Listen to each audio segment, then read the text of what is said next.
የፈለገ ነገር ቢሆን አይደለም ያላሳደገውን ልጅ አባት አሳድጎ እንኳን ልጁን ደፍሮ የሚገልበት ሰዓት ላይ ሆነ ሳያሳድገው ዞር ብሎ አይቶት የማያውቀውን ልጅ ዛሬ ይጨክንበታለሁ እያለ እንዴት አድርጌ ነው ከኔ ጋር እንደተያይዞ ልጄን አሳልፎ የምሰጠው? ከዛ አልኳትኝ ዳኛዋን እንደዚህ ነው ልጅህን ሲበላ ሲጠጣ የምትቆጣጠረው፣ ያልበላው ያልጠጣውንም ነው ልጁን የሚቆጣጠረው። እሺ ይሁን እናመሰግናለን። እኔ ጤና ልሁን ለልጄ።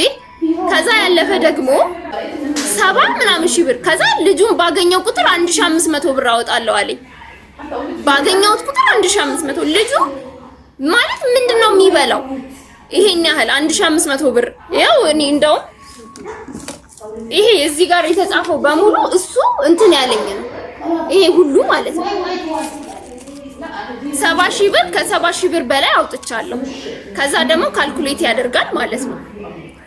ይሄን ያህል ከዛም በኋላ ቪዲዮ አቁም ሲባል ልጁንም ለምንትን ለማለት እያፈገፈገ መጣ። በልጁ ጨክናለሁ ምናምን ማለት ጀመረ። እንደ እናት ደግሞ እኔ እጨነቃለሁ ውስጥ አትክተችኝ ምናምን ማለት ጀመረ። እኔ ደግሞ ወደ ሁለተኛው ስቴፕ ከመሄዳችን በፊት በአንድ ወር ውስጥ ይህንን ነገሮች አደረገና ከመስከረም 1 እስከ መስከረም 30 ድረስ የትምህርት ቤት አንድ ወር ከፈለ። እነዚህን የገዛቸውን ነገሮች ሁሉ ገዛና 10 ሺህ ብር ከፍዬ 10 ሺህ ብር መስከረም እኔ ነኝ ከፍዬ ያስመዘገቡት። ጥቅምት 2500 ብር ከፈለ። እዮሃ ሚዲያ ቀረበ። ከዛም በኋላ ልጄን እስከ ዛሬ ድረስ እኔ ነኝ እየረዳ ያለሁት። ቤተሰብ አረድቼ አስቤዛ ሞልቼ ይሄንን እያደረገ ነበር። ለምን አቆመ? ማድረጉን ለምን አቆመ? በምን ምክንያት አላደረግም? ይኸውልሽ መስከረም ላይ ለመስቀል ነው ምናምን መተው ነበር እኔ ጋር ሲመጡ ጠየቁኝ። ሲጠይቁኝ አይ እያደረገ አይደለም እግዚአብሔር ይርዳው፣ ለወደፊት እግዚአብሔር ይርዳው፣ ይሄ ኃጢያት አይደለም መቼስ በቃ የሆነውን ነው የተናገርኩት።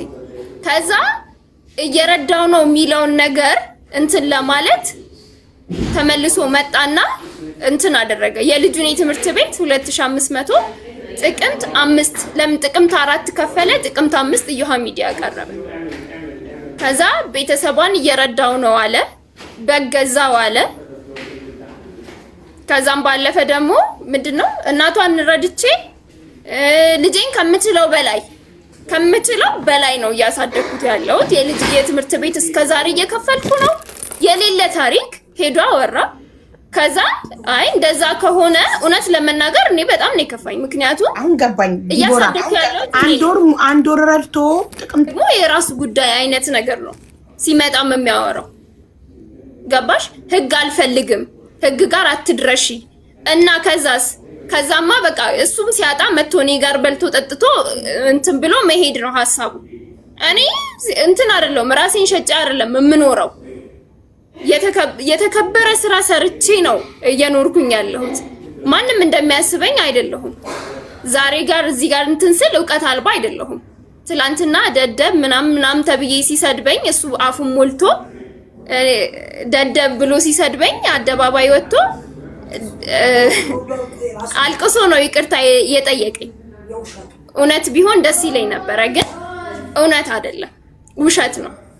ስለዚህ ምንድነው ውሸት? ይቅርታው ነው ውሸት? yes አው እውነት ቢሆን ዛሬ እንትን አይልም ነበረ።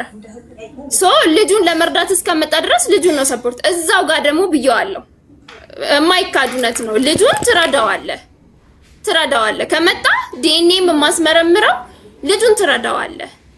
አላስመረምርም ብዬ የተማመነው እረዳዋለሁ። ድንጋይ ለምን አልሸከምም እረዳዋለሁ ብሎ ነው የመጣው። ገባሽ? ዛሬ ላይ ደግሞ ስራ የለኝም። ያ ምክንያት ሊሆን አይችልም። አባትነቱን አምኖ እስከመጣ ድረስ እናት ለልጇ ዋጋ የምትከፍለውን እሱም ደግሞ ሰርቶ ማምጣት አለበት አይደለም ነው። 8 ወር ግን ስራ አለው እውነት ገቢ ያለው እያለው ነው የማይረዳው። መስራት አይፈልግም እንዴ? መስራት ካልፈለገ ስራ የለው። ስራ ቢፈልግ አጥቶ ነው ጠፍቶ ነው ስራ ልጁን ለማሳደግ። እኛ እኮ ልጆቻችንን ለማሳደግ ብለን ነው ደፋ ቀና የምንለው። እናቴ ጋር ልጄና እንዲህ በደከመች እረፍት ማድረግ ባለባት ሰዓት እኮ ልጄን ቁጭ አድርጌ የምሮጠው እኮ ልጄ የቤት ኪራይን ለመሸፈን የልጄን የትምህርት ቤት ለመሸፈን ቀለቡን ለመሸፈን ነው። መቼ ያደረገውን ነው አድርጌያለሁ። የተወሰነ ውሳኔ ጥር ነው የፍርድ ቤት ውሳኔ ጥር 26 ተወሰነ። እስከ 30 ባለው 10,000 ብር ይቆረጥለት ተባለ። መቼ ነው ፍርድ ቤት የተወሰነው? ጥር 26 10,000 ብር ተፈረደበት። 10,000 ብር ተፈረደበት። ከዛ እሱ ይግባኝ ጠይቆ 5,000 የተደረገለት መቼ ነው?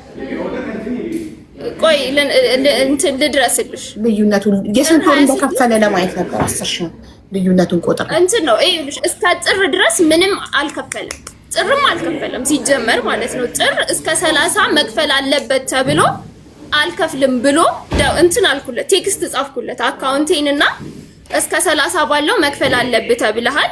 ስለዚህ የልጁ የትምህርት ቤት በዚህ ጊዜ ስለሚሆን በዚህ አካውንት አስገባልኝ ብዬ ቴክስት ጻፍኩለት። ቴክስት ጽጽፍለት ዝም ብሎ አለፈና ልክ የጥርን ወር የካቲት ማለት አፈጻጸም ይከፈታል። አፈጻጸም ከፈትኩኝና እንትን ፍርድ ቤት እንትን አስገባው ማለት ነው። ከዛም በኋላ ፍርድ ቤት ሳስገባ ምን ተባለ?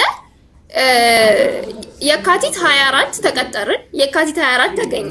ለምን በ17 መጥሪያ እንዲደርሰው በ17 መጥሪያ እንዲ ሰጠሁትኝ። ሄዶ የለኝም ስለሌለኝ አልሰጥም ብሎ ተመለሰ። ሄዶ መልስ መስጠት ስለነበረበት ከፍለው ይገኙ ነው የሚለው። ሄዶ የለኝም ስለሌለኝ አልሰጧትም ብሎ ተመለሰ። እኔ እንደውም እሱ የሚያደርገው ነገር ምንም ፍላጎት የለኝም። እኔ እንደውም የያዝኩት ብር ክፈል ቀለብ ክፈል የምለው ልጄን ላለመስጠት ነው እንጂ ሲጀመር የሱ 5 ሳንቲም እኔን አኑሮኝ አይደለም። ዛሬ ላይ የደረስኩት በራሴ አቅም እንጂ ባንተ አይደለም። ሌላው ደግሞ ጥር ለምን የካቲት 24 ተቀጠረ። በ17 ሄዶ የለኝም ማለት የካቲት 24 ተቀጠረ። ከዛም በኋላ ሲሄድ እንዳልታሰር ብሎ እንደውም ጓደኛው ጠዋት እኔ ወደ ፍርድ ቤት እየሄድኩኝ ደወለልኝና ቢኒያም አካውንትሽን ላኪልኝ እያለች ነው። ቴክስት አድርጌለታለሁ። አፈጻጸም የተከፈተበት ወረቀት ላይ አካውንቴ አለ። ከዛም በኋላ አካውንትሽን ላኪልኝ ብሎሻል አለኝ ማለት ነው። አይ እኔም ወደ ፍርድ ቤት እየሄድኩኝ ስለሆነ በአካል እሰጠዋለሁ ችግር የለውም ብዬ ሄድኩኝ። ልክ ሲያይኝ አካውንትሽን ላኪልኝ ሲለኝ አይ ምን አስቸኮለ? እስከ ዛሬ ጊዜ ነበረው አይደል? ከጥር 26 እስከ የካቲት 24 ድረስ ጊዜ ነበረው። እስከ የካቲት 5 ሳንቲም ያደረገው ነገር የለም ምንም ማለት ነው። ብቻዬን ነው እኔ ልጄንም እያሳደግኩኝ ያለሁት እስቲ አሁን ድረስ። ከዛም በኋላ የካቲት 24 ቀረበ። ሲቀርብ ወዲያውኑ ዳኛዋ ጋር ከመቅረባችን በፊት ወዲያውኑ 10,000 ብር ላከልኝ ማለት ነው። የመጀመሪያ የጥርን የካቲት ላይ ሰጠኝ። ከዛም በኋላ አልኳትኝ ሄድኩና በዛ በመሃል ተሳድቦ ቪዲዮ ዩቲዩብ ላይ ሰርቶ ነበር። ከዛ እሱን ምን አደረኩኝ? በአቃቢ ህግ እንትን አልኩኝና አንደኛ ሲጀመር ለምንድን ነው ስሜ በውሸት የሚነሳው? እየረዳ ላልሆነው ልጅ ላልደረስኩበት ሰውዬ አጋጣሚ ላይቭ ላይ ያለው መጣችና አወራችኝ። 38,000 ብር ቢኒያም ሰርቆኛልና እንዲመልስልኝ ብላ ደራርቱ የምትባል ልጅ ቪዲዮ ሰርታለች። እኔ አይቻት አላቅም፣ አውርቻት አላቅም። ራሱ ምስክር ናት ልጅቷ ብትጠራ ማለት ነው። አላቃትም፣ አታቀኝም በቃ። ከዛ እንዲህ ቪዲዮ ሰርታለች ምናምን ስትለኝ እኔ ምን አገባኝ እምትልሽ ማማ የሱ ፍቅረኛ አይደለችም። አይ ከሊሊ ጋር እያወራን ማለት ነው። ከዛ እንደዛ ስትለኝ እኔ ምን አገባኝ ቀድሞ ማለት ታይ ብለዋታል እሷም እና የኔን ጉዳይ ደግሞ በፍርድ ቤት ይዤዋለሁ። በፍርድ ቤት ቀድሞ እንደያዝኩኝ እንትን ነግሬያለሁ። ከዛም በኋላ ስለ ልጅቷ አይመለከተኝም። ምክንያቱም እኔ ስለ ራሴ እንኳን በስነ ስርዓት እንትን አልልም። ስለ ሰው ምንም የሚመለከተኝ ነገር የለም። ከዛ አይ ታያት ሰው ስለሱ መታ አንቺ ጋር ስሞታ ስታቀርብ የራሴንም ከሱ ጋር ያለኝን ችግር መፍታት አልቻልኩም ላይ ካያገባኝም ነው። አይ የራሴን ጉዳይ ታውቃለች፣ ሙሉ ብዙ ነገር ታውቃለች። ምክንያቱም ነግሬያታለሁ። ያለውን ነገር ሼር እናደርጋለን። ሺ ኢዝ ማይ ሰፖርተር፣ ሰፖርት አደረገኛለች በብዙ ነገር እና አልኳትኝ ምንድነው የተፈጠረው? ልጅቷ ምንድነው 38,000 ብር ምናምን ስትል አይ ታይታ ብላለች። የኔን ጉዳይ እንዲ ደርሻለሁ፣ ስለዚህ ውሳኔ አርብ ነው ብዬ ተናገርኩ። ከዛ ውጪ ስሙን አላነሳሁም። የተናገርኩት አዎ ያለውን ነገር ይሄን ያህል ቢኒያም እንደዚህ ነው አላልኩም። በቃ ልጅቷ ቀድሞ ታይታ ብላለች፣ ስለዚህ ለምን ከዛ ጭራሽ ምንድነው አጋባሽ ምናምን ብሎ ደግሞ ባልና ሚስት ናችሁ አልሽ ምናምን ነገር ብሎ ደግሞ ቀረበ። ዝም አልኩ። ብዙ ነገር አወራ፣ አትርሱኝ አይነት ነገር አወራ፣ ዝም አልኩ። ከዛ ምንድነው ዜና ቀረበ ማለት ነው። ዩቲዩብ ሰራ። ዲቦራ የከሰሰችው ክስ ነው። ምንም ወንጀል እኮ አይደለም። ያልኩትን እጠይቃለሁ፣ የፈለኩትን እጠይቃለሁ። ህግ ደግሞ አይቶ ነው የሚፈርድልኝ። እኔ አይደለሁም የምፈርደው አይደለም። እኔ አይደለሁም ፍርድ ቤት፣ እኔ አይደለሁም ዳኛ። የምፈልገውን ነገር እጠይቃለሁ። በቃ እኔ ማስበውን እጠይቃለሁ። ፍርድ ቤት ደግሞ ግራ ቀኙን አይቶ ይወስናል እንጂ እኔ እንደ ጠላት አይደለም እንትን ያልኩትኝ። ጠየቅኩ። 15,000 ነው የጠየቅኩት። በቃ ያገኛል፣ አግኝቶ ነበረ። በእኔም ቪዲዮ ሰርቷል፣ አግኝቷል። በልጁም ሰርቷል። እና ይሄ ልጅ ሲጀመር እራሱ በሰራበት እንጂ ያገኘው ረዳው ነው የሚለው እሱ አሁን መች ነው የካቲት 24 ከፈለ። የጥርን የከፈለው። ከዛ የካቲት 24 ምን ተባለ? ነገርኳትኝ ለሴትዮዋ፣ ለዳኛዋ ማለት ነው። ክቡር ዳኛ ይሄ ሰው ምክንያቱም ከኔ ጋር ቅራኔ ላይ ነው፣ እየተሳደበ ነው። ከኔ ጋር ሰላም ካልሆነ ለልጁ ምንም አይነት ቢሆን በልጁ ጨክናለሁ እያለኝ መልካም አይምሮ ይኖረዋል ብዬ ማሰብ አልችልም። ምክንያቱም ከኔ ጋር እልህ ውስጥ ነው ያለ፣ ቪዲዮ እየሰራብኝ ነው። ስለዚህ እኔ ልጄን ማሳየት አልፈልግም፣ የልጁ መታየት ይከልከልልኝ አልኳት። ከዛም በኋላ አቺም አይነት ነገር አለችኝ። እሺ አልኳት። ከዛም ባለፈ ደግሞ ምንድነው የካቲትን ከነገ ጀምሮ ነው ከ25 እስከ 30 አይደለ? በቀጣይነት ቀጥ አድርጎ እንዲከፍል ንገሪኝ። ይከፍላል። ምንድነው ደንበኛችን አይደለም ለልጁ ለዓለም ይተርፋሉ ምናምን ነገር አለችኝ ማለት ነው። እሺ እንዳፍሽ አድርገው ብዬ ጥያት ወጣ፣ ዳኛዋን ማለት ነው። እና የሚገርምሽ ዳኞቹ ራሱ እንዴት አንቋሻው እንትን እንደሚል ሐሳቤ ሳልገልጽ ያባርሩኛል። እሺ ችግር የለውም፣ እኔ ልጄን ነው የምፈልገው፣ የልጄን ደህንነት እንጂ የሱን ገንዘብ አይደለም። የካቲቱን ዝም አልኩ፣ መጋቢት ዝም አልኩ። ሚያዝያ ላይ መጥሪያ ደረሰኝ። በቃ አትርሽኝ አይነት ነገር ነው በቃ የሆነብኝ ማለት ነው። ትቼዋለሁ እኮ ስጠኝ ብዬ እንኳን ደውዬ አናግሬው አላውቅም። የካቲት አልከፈለም፣ መጋቢት አልከፈለም። ሚያዝያ ሲደርስ መጥሪያ ደረሰኝ። እሺ አልኩኝ። መጥሪያው ምንድነው? ይግባኝ። እዚህ ጋር የዘለልሽው ቪዲዮ ስለሰራ 100,000 ብር ካሳ ይክፈልኝ ብለሽዋል። እሱን እኔ ሙሉ ለሙሉ ሰላም ነው የምፈልገው። ስለዚህ ብየዋለሁ፣ በደንብ አድርጌ ብየዋለሁ። ልጄም አጠገብ እንዳትደርስ ቪዲዮአችንን ደልት፣ እስካሁን የለቀቀውን የኔንም የልጄንም ቪዲዮ አጥፋ። ከዛም በኋላ ደግሞ ምክንያቱም በጣም ብዙ ስራ ተበላሽቶብኛል። ማስታወቂያ መስራት ትቻለሁ።